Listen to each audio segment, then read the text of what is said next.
Votre rendez-vous de l'été à 7h19 sur Sud Radio, sur la route des vacances, à la rencontre de ceux qui vous accueillent, vous font voyager, rêver durant vos congés. Et nous allons dans les Vosges découvrir un logement insolite inspiré d'une grande trilogie littéraire et cinématographique, Le Seigneur des Anneaux. On se plonge dans l'ambiance musicale pour accueillir Vincent Kern, propriétaire de la Maison du Hobbit. C'est à la Croix-aux-Mines dans les Vosges. Bonjour Vincent. Bonjour. Les logements que vous proposez sont donc inspirés de celles des habitations de ces personnages du Seigneur des Anneaux et du Hobbit. Comment est née cette idée ? C'était une idée un peu folle de jeunes élèves aux Beaux-Arts. Je voulais faire des maisons un petit peu spéciales, des maisons qui tournaient, qui sortaient du sol, etc. Et puis, c'était des projets qui aboutissaient jamais, hein, bien sûr. C'était des projets d'étudiants. Et à la lecture de Tolkien, je me suis dit, mais c'est sympa comme tout ça. Et puis, c'est écolo, machin. Et, on voyait l'image directement à la lecture de son livre. Donc, j'ai fait 2-3 croquis, et puis j'ai rangé ça dans mes cartons à dessin pendant 40 ans. Et puis j'ai ressorti ça il y a une douzaine d'années, et puis je me suis lancé. Vous les avez construits vous-même, ces maisons ? Ouais. Alors il n'y a qu'une maison de Hobbit. Voilà, on est dans les Hauts-de-Vosges, il y a pas de voisinage, on est en pleine montagne. Et oui, j'ai construit moi-même. J'ai pas voulu refaire un village, j'ai pas voulu faire Hobbiton, mais c'est une maison de Hobbit au vrai sens du terme. De l'extérieur, elle est toute basse, et quand on rentre, on a une hauteur sous plafond qui est tout à fait correcte. Oui. On tient debout partout, puisqu'elle a 8 tables. Au début, je l'ai faite pour moi, pour faire un atelier d'artiste. D'accord. Et puis après, ma femme a vu l'évolution, elle m'a dit non, tu vas pas la garder pour toi, on va la louer. Et voilà, c'est parti comme ça, quoi. Oui, et pour nous la décrire, c'est ça, elle est intégrée dans la montagne, quasiment. Alors, elle est complètement intégrée dans la pente de la montagne. Il y a une pièce d'eau en dessous, et puis j'ai ouvert avec une pelleteuse, je sais pas combien de centaines de mètres cubes de terre, et j'ai tout mis sur les côtés. J'ai monté toute une carcasse, puis je vous passe les détails pour l'isolation, l'étanchéité et autres.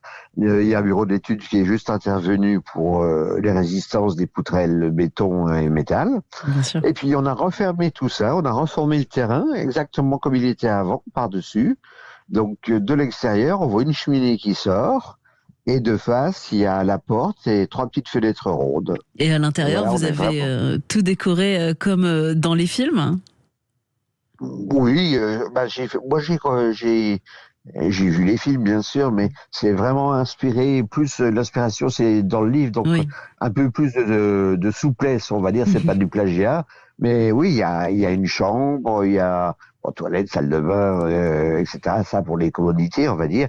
Mais c'est une grande pièce à vivre avec un petit coin lecture, avec tout le toit, c'est en forme tout le plafond, c'est une forme de carène de bateau inversée. On est vraiment dans l'univers du Hobbit complètement là. Et ce sont des fans comme vous qui réservent ?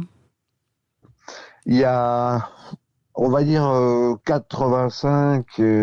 Presque 90% de gens qui viennent parce que c'est le Seigneur des Anneaux, le Hobbit.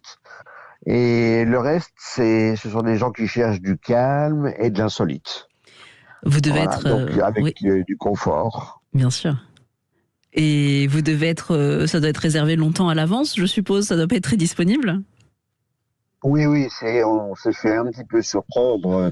On ne pensait pas avoir une telle renommée maintenant. En 6 ans, aujourd'hui, tous les ans, on a des passages télé, etc., etc. Et on est connu, les gens traversent la France, voire l'Europe, pour venir une nuit chez nous. Hein. Donc, un samedi, il faut s'y prendre un an à l'avance, quoi. Ah oui, d'accord. Ou un samedi soir, ouais. Ah oui, donc vous êtes très demandé. Voilà, c'est la rançon du succès, c'est que il faut avoir envie d'attendre un petit peu pour en profiter, quoi. Et est-ce que vous proposez des activités en lien avec le Seigneur des Anneaux ou pas spécialement ? Ah oui, il y a récemment donc enfin récemment non, ça fait déjà quelques temps, on s'est équipé d'un bon système son vidéoprojecteur avec les trilogies intégrales et multilingues du Seigneur des Anneaux et du Hobbit, donc avec un grand écran, etc. Et les gens sont carrément en immersion totale pour voir leur film culte. Bon, ça c'est à l'intérieur, et puis pour l'extérieur, ben, on est en plein parc Natura 2000, hein, le parc des Hauts-de-Vosges. Magnifique, oui. Et il y a 30 kilomètres à l'arrière de la maison de Hobbit, sans couper de route goudronnée, où on peut marcher à la rencontre des haies, donc des arbres. Et s'il faut, on leur fait pas peur, on arrive à leur parler. Et en hiver, si les conditions le permettent, c'est raquettes aux pieds et puis les mêmes promenades, quoi. Puis bien sûr, après, il y a les crêtes vosgiennes avec les lacs, etc., etc., quoi. Et pour conclure, votre site internet pour réserver?